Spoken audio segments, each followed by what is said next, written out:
ఉత్తర తెలంగాణలో ఇవాళ రేపు భారీ వర్షాలు కురిసే అవకాశం ఉందని అంటోంది వాతావరణ శాఖ. విదర్భ వైపు వెళ్లిన ఉపరితల ఆవర్తనం తిరిగి రాష్ట్రం వైపు కదులుతున్నట్లు తెలిపింది. బంగాళాఖాతంలో మరో ఉపరితల ఆవర్తనం సముద్ర మట్టానికి 8 కిలోమీటర్ల ఎత్తులో ఆవరించి ఉందని వివరించింది. ఈ రెండింటి ప్రభావంతో భారీ వర్షాలు కురిసే అవకాశాలున్నాయని అంటున్నారు వాతావరణ శాఖ అధికారులు. 2 రోజులుగా జిల్లాల్లోనూ వర్షాలు కురుస్తున్నాయి.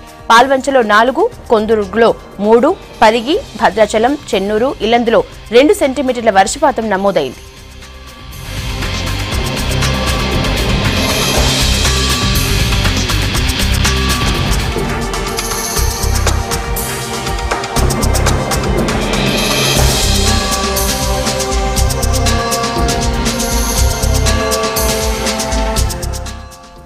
రాత్రి హైదరాబాద్ లో పలుచోట్ల భారీ వర్షం పడింది. దీంతో రోడ్లపై పెద్ద ఎత్తున నీరు చేరింది.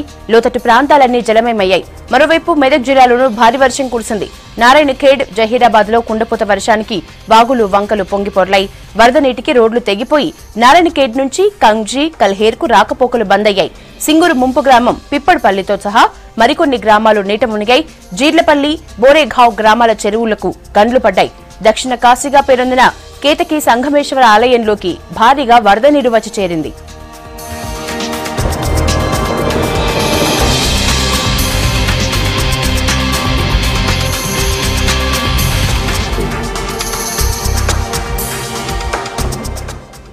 ఉత్తర తెలంగాణలో ఇవాళ రేపు భారీ వర్షాలు కురిసే అవకాశం ఉందంటోంది వాతావరణ శాఖ.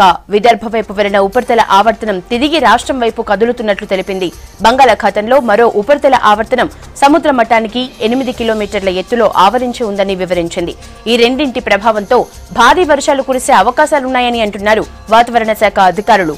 2 రోజులుగా జిల్లాల్లోనూ వర్షాలు కురుస్తున్నాయి. పాల్వంచలో 4, కొందుర్గులో 3, పరిగి, భద్రాచలం, చెన్నూరు, ఇల్లందులో 2 సెంటీమీటర్ల వర్షపాతం నమోదైంది.